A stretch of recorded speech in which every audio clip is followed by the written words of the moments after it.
Hey guys, तो welcome to मेंटोमीटर bye कल्पना सिंह। और आज हम बात करेंगे चैप्टर 9 क्लास 6 एनसीईआरटी। और काफ़ी ज़्यादा इम्पोर्टेंट है। 4-5 चैप्टर और बचे हैं, तो बहुत ही क्रिस्प तरीके से बहुत छोटे-छोटे चैप्टर्स और बहुत ही कम टाइम में मैं कंप्लीट कर रही हूँ ये। तो जो साइंस की एनसीईआरटीज़ होंगी, जब ये कंप्लीट हो जाएँगी, तो आप एडवांस लेवल पे I have uploaded another chapter for vitamins which is really very important. आप उस चैप्टर को पढ़ने के बाद प्रीवियस ईयर के जो भी क्वेश्चंस होंगे सिविल सर्विसेज एग्जाम्स में जो आए होंगे, घटना चक्र आप ले सकते हो साइंस एंड टेक्नोलॉजी के लिए। तो जनरल साइंस का जो घटना चक्र आता है वो बहुत ही इंपॉर्टेंट होता है स्टेट पीसीएस के लिए और यूपीएससी के लिए भी। तो उसको कवर करते हैं। तो जब एनसीईआरटी आप साइंस की कवर करोगे, उसके बाद आप एडवांस लेवल में जो भी लेक्चर्स होंगे वो देख सकते हो। मेटल नॉन मेटल का एक और चैप्टर मैंने अपलोड किया है, so you can watch that video as well, so that will help you to accelerate your knowledge as well. So let's discuss the living organism characteristics and habits. because living organisms में कुछ characteristics होती हैं, जैसे आपने comparison किया होगा plants, animals और human being, तीनों की सेग्रीगेशंस अगर हम बात करते हैं तो डिफरेंट डिफरेंट है। अब जो भी ये क्लास जो 6-7 की एनसीईआरटीज हैं, तो उसमें बाइफरकेटेड होता है कि पहेली और बूझो जो कैरेक्टर हैं उन वो एक दूसरे से क्वेश्चन पूछते हैं और उसी की वजह से अंडरस्टैंडिंग डेवलप होती है। तो पहेली and बूजो went on vacation for many places of interest. तो अलग अलग जगह पे जाना, जिसमें से एक था once trip took them to the river Ganga in Rishikesh. काफी अच्छा प्लेस है and it's very happening. They climb the mountains of the Himalayas where it was very cold. और जब उसके बाद वो चेंजेस करते हैं, कहीं कहीं पे ओक ट्री देखा, पाइन देखा, देवदार। They are very different from one near their homes on the plains. क्योंकि अब प्लेन एरिया में आपने देखो आम के पेड़, नीम के पेड़, पीपल और अशोक, इस तरीके के पेड़ देखे होंगे। बट जब आप हिल स्टेशन पे जाते हो और स्पेशली जब हिमालयाज में जाते हो, तो उसमें ओक, देवदार एंड पाइन्स, ये बहुत ही कॉमन ट्रीज हैं। जब आप मसूरी की साइड जाओगे तो वहाँ पे फॉरेस्ट कैनोपीज बहुत डिफरेंट हैं। तो ओक और देवदार वगैरह के प्लांट बहुत, आई मीन ट्रीज बहुत ज़्यादा हैं, नॉट प्लांट बट ट्रीज बहुत ज़्यादा हैं। तो सिमिलरली जब कंपैरिजन करते हैं, और उसी के बाद अगर आप राजस्थान की साइड जाते हो, तो वहाँ पे जो नीडल लाइक स्ट्रक्चर्स वाले जो कॉनिफेरस जो ट्रीज होते हैं वो ज़्यादा मिलेंगे आपको।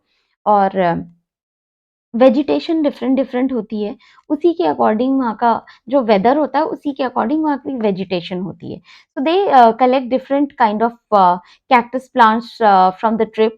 Finally they went on the trip to Puri and visited the sea beach. तो सी बीच पे मेनली जो होगा कोटेड एंड कैशू नट्स वगैरह जो ट्रीज हैं, कैसुअराना trees dotted with Casuarina trees while recollecting all the fun। और जो भी कलेक्ट करने के बाद जैसे बच्चों को क्यूरोसिटी होती है, तो उसको देखना कि क्या चेंजेस हैं। बहुत सारे क्वेश्चंस होते हैं जब स्टार्टिंग एज में किड्स पूछते रहते हैं क्वेश्चंस। सो ये जो भी डिफरेंशिएशन है ये हमें पता चलता है। Apart from this, while recollecting the ये जो कलेक्ट करना, इट्स लाइक फन। सो उसमें भी some very hot and dry, some places so humid.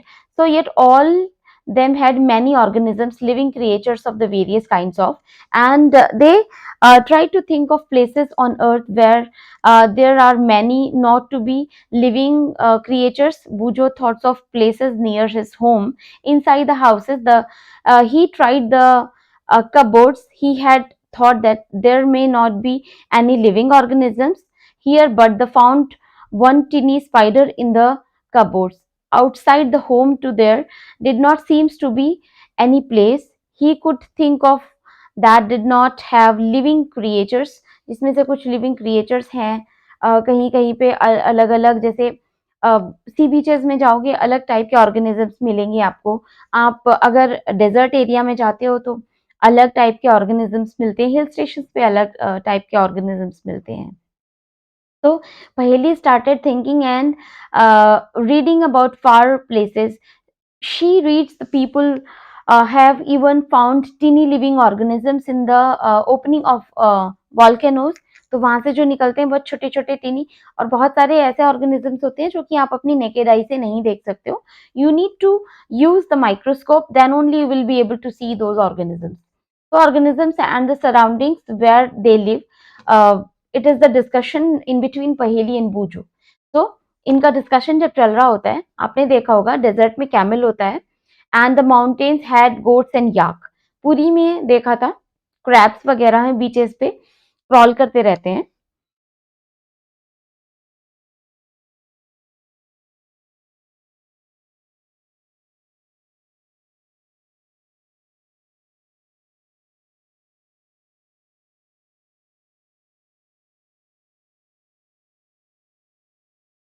तो it was I was facing some issue. तो सो क्रॉल करते रहते हैं सी बीचेज़ में, जैसे फिशरमैन ने देखा होगा कि वहाँ पे मछलियाँ वगैरह पकड़ते हैं। The kind of plants found in each of these जो भी रीजन है, वहाँ पे जो भी सराउंडिंग्स है, उसी के अकॉर्डिंग वहाँ की वेजिटेशन भी होगी।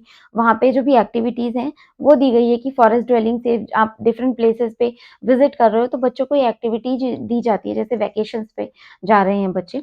तो उसी लिए यहाँ पे इन द फॉरेस्ट, जो माउंटेन्स में देखिए वो animals, plants and other objects जो आपने देखे हो, इन द डेजर्ट आपने क्या देखा, इन द सी। तो ये जो है एक अंडरस्टैंडिंग डेवलप करता है। बट हमारे लिए क्या इंपॉर्टेंट है, इट इज़ लाइक कि जो भी इंपॉर्टेंट पॉइंट्स है उसको कंप्लीट करें। तो हैबिट एंड एडेप्टेशंस क्या हैं? सबसे पहले हैबिट्स में अगर बात करें, what do you find from the plants and animals listed in the activity? तो ये एक क्वेश्चन होता है, आप खुद से ही पूछ सकते हो कि अगर डिस्कशन है, जैसे सराउंडिंग्स है सी की, तो सैलिनिटी बहुत ज़्यादा होगी वहाँ पे। जैसे मैनग्रोव्स आपने देखे होंगे, मैनग्रोव्स एक ऐसा आई मीन प्लांट है या पेड़ है, आप उसको श्रब भी कह सकते हो, और आप उसको ट्री तो मतलब बहुत बहुत ह्यूज बड़े नहीं होते, but it is like shrubs generally बोलते हैं उनको। तो वो सैलिनिटी थोड़ा-सा सॉल्टी होना चाहिए, नॉर्मल फ्रेश वाटर भी हो।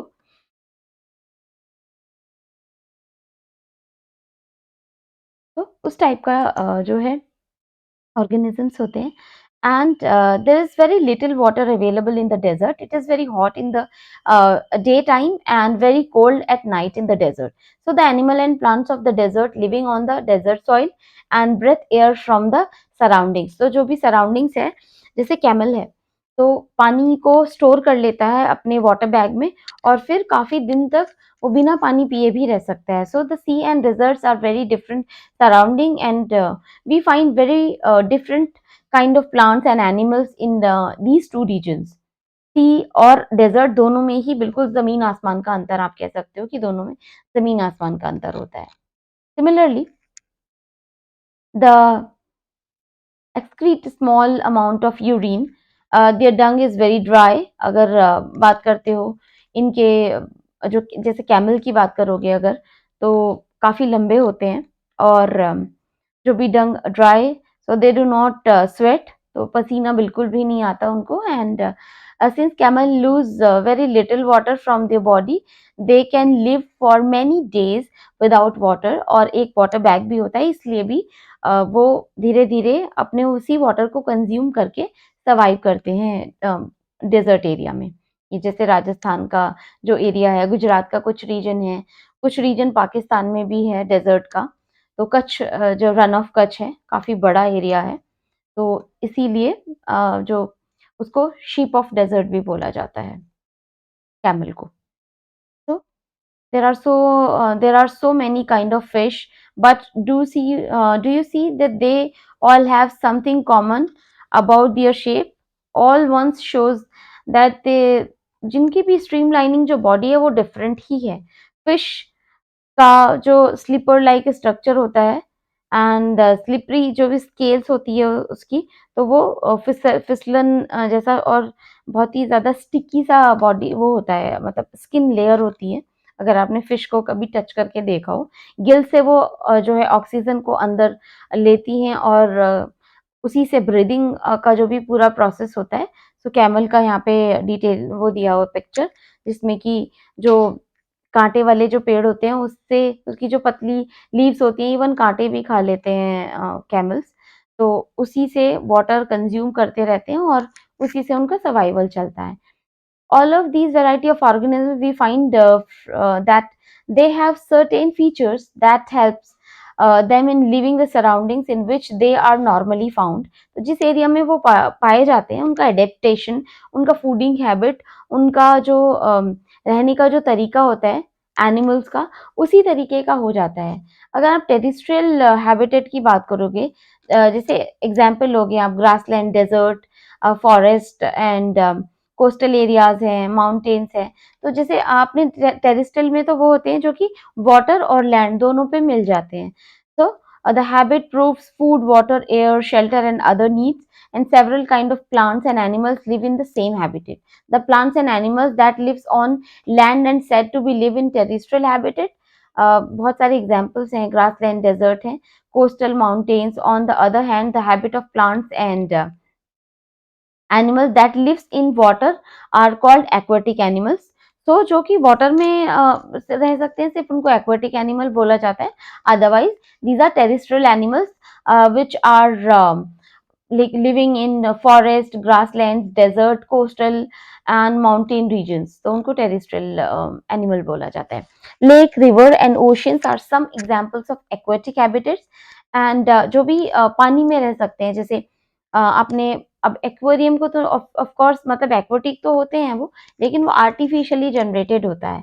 But if we talk about natural habitats, so these are aquatic, जैसे लेक्स हैं, रिवर्स हैं और ओशियंस हैं, these are aquatic habitats. Apart from this, there are large variations among terrestrial habitats like coastal region, grasslands, desert and mountain region located in the different part of the world. So इसमें भी organisms, both plant and animals living in both habitats are its biotic components and the non-living things such as rock. ये बहुत ही important है और ये question आया हुआ है, तो I am underlining here. तो ये भी आपको भी याद रखना है अगर आप अपनी हार्ड कॉपी से पढ़ रहे हो।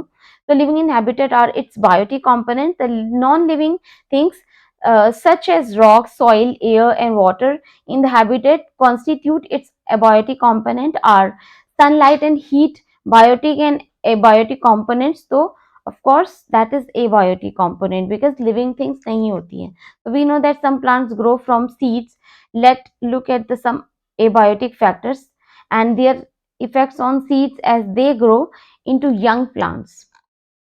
तो एक एक्टिविटी दी गई है जिसमें कि जो भी जर्मिनेशन है वो कैसे होता है, सॉइल में जब सीड को डालते हैं, बाहर से मॉइस्चर लेता है, जैसे मूंग दाल सीड हुआ, तो सोक करके रख दिया पहले आपने पानी में उसको, फिर उसके बाद पूरा वाटर एक तरफ हटा के उसको किसी गीले कपड़े में भी रखते हो तो उनका जर्मिनेशन स्टार्ट हो जाता है। तो इट शोज दैट जो भी जर्मिनेशन है, abiotic components are also important for living of biotic components. So this is the activity regarding that. Apart from this, a journey through different habitats, some terrestrial habitats, जैसे जब हम बच्चों को बाहर लेके जाते हैं, there are so many question they ask. अब डेजर्ट की अगर बात करते हो तो नीडी लाइक स्ट्रक्चर होते हैं उसके, जो भी प्लांट या हैबिटेट में आपने देखा होगा, जैसे कैक्टस हुआ तो उसकी पत्तियां नहीं होती, जो लीव्स होती हैं वो जो है स्पाइंस में कन्वर्ट हो जाती हैं। डेजर्ट एनिमल जनरली बरो करके रहते हैं अंदर, चूहे वगैरह हुए, और उसके अलावा आपने देखा होगा कि जो लोमड़ी वगैरह भी होती हैं, खरगोश होते हैं, तो वो अंदर की तरफ बरो करके रहते हैं डेजर्ट एरिया में, क्योंकि गर्मी बहुत ज़्यादा होती है। स्नेक वगैरह तो ऑफ कोर्स वो रहते ही हैं बरो करके, but this is the characteristic. Apart from this, leave the plotted plants in the sun and observe after a few hours. What do you see? You will notice that water जो है, suppose एक cactus का plant लिया, उसके चारों तरफ आपने ऊपर की तरफ पॉलिथीन रख दी। अब उसको आप ऑब्जर्व करोगे तो उसमें वाटर कलेक्ट हो जाता है, तो उससे पता चलता है कि पॉलिथीन बैग में इवेपोरेशन के थ्रू ट्रांसपीरेशन होता है और फिर वाटर को रिलीज करते हैं, उसी से एयर वगैरह बाहर निकलती है एंड पूरा जो भी फोटोसिंथेसिस का प्रोसेस है वो कंप्लीट होता है। तो माउंटेन रीजन में अगर बात करते हैं तो आई ऑलरेडी सेड के उसका जो भी हैबिटेट है चेंज होता है। मेनली आपने देवदार के लंबे लंबे ओक ट्रीज देखे होंगे, पाइन ट्रीज देखे होंगे, और उसके अलावा स्नो लेपर्ड देखा होगा आपने।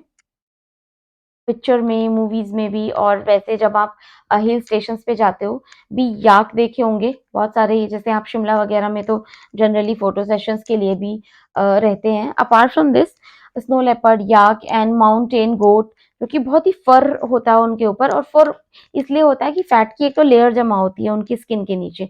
दूसरी चीज है कि जो भी ठंड से बचाते हैं, इसीलिए आपने स्नो लेपर्ड देखे होंगे कि वो बहुत ज्यादा फर होता है उनकी बॉडी पे, और जो कि प्लेन एरियाज में लेपर्ड और पैंथर्स होते हैं तो उन वो स्किन जो होती है उनकी काफी थिन होती है। अपार्ट फ्रॉम दिस, ग्रासलैंड के जो भी सराउंडिंग्स हैं, ग्रासलैंड में मेनली आपने देखा होगा जैसे गिर फॉरेस्ट वगैरह है, तो ग्रासलैंड में एनिमल्स हैं, जैसे लायन है तो गुजरात में पाया जाता है, उसके अलावा डियर है, जैसे प्रे, तो डियर तो प्रे हो गया, और वो उसी में प्रीडेटर्स वगैरह जो होते हैं, पूरा जो भी लाइफ साइकिल है और जो फूड साइकिल है वो प्रॉपर उसी के हैबिटेट से चलता है।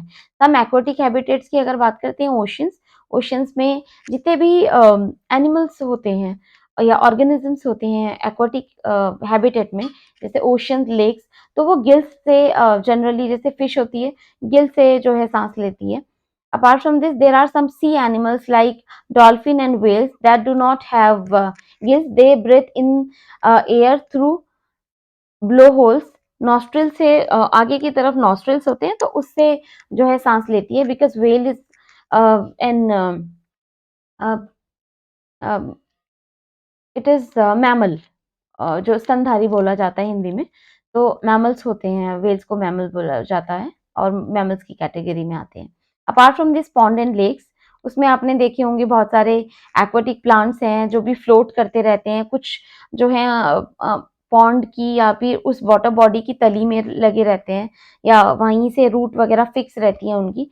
सम aquatic plants are submerged in the water, और जिसमें वाटर फॉरेस्ट बोला जाता है उनको, या I mean forest canopy in the water, तो ये सारा जो है वो एक तरीके के फॉरेस्ट ही बोले जाते हैं जो कि पानी के नीचे सतह में, निचली सतह में पाए जाते हैं।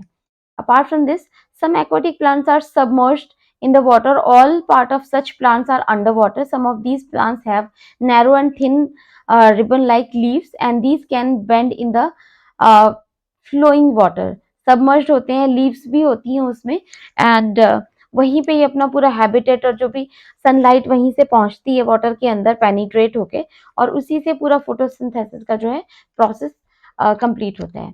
अब कैरेक्टरिस्टिक्स की बात करते हैं ऑर्गेनिजम्स के, तो we went on a journey through different habitats and different plants, जो भी डिस्कशन हुआ, बिकॉज ये जस्ट आपको मतलब हम जो पढ़ रहे हैं कि एक जो पूरा स्टार्टिंग से आपको पता होना चाहिए, अगर कोई प्रिपरेशन कर रहा है और एक्चुअली में साइंस अगर समझ नहीं आ रही है या कोई अदर सब्जेक्ट है, तो इसीलिए बोला जाता है कि एनसीईआरटी एक बेस प्रोवाइड करती है। जब आप स्टैंडर्ड बुक पढ़ोगे तो ये सारी चीज़ें, जो भी टर्मिनोलॉजीज है, वो आपको पहले से समझ में आएंगी, और इसी की वजह से it will help you to grow your understanding as well.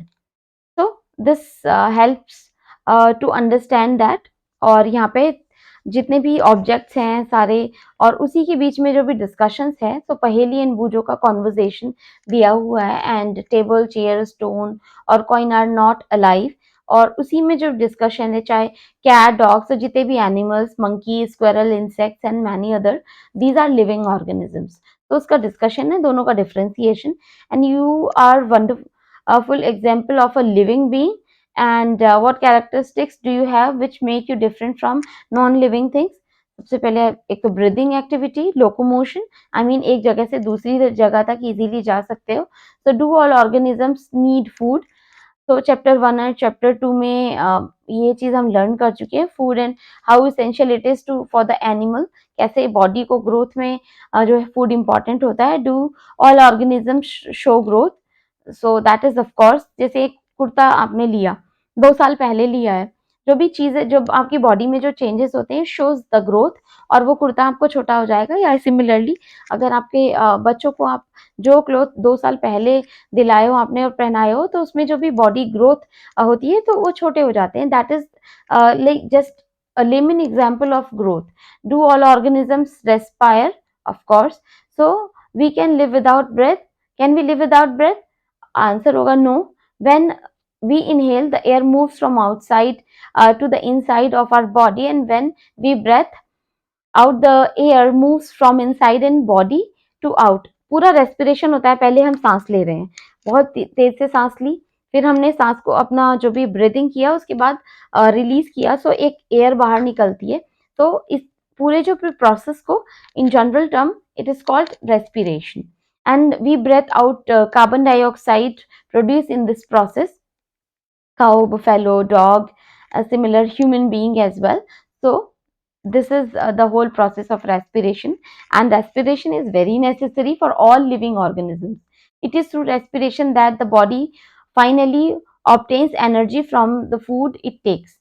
To be animal का जो भी पूरा प्रोसेस है, तो respiration is very very important. It gives the energy. So do all organisms respond to stimuli? Stimuli is like the sensation.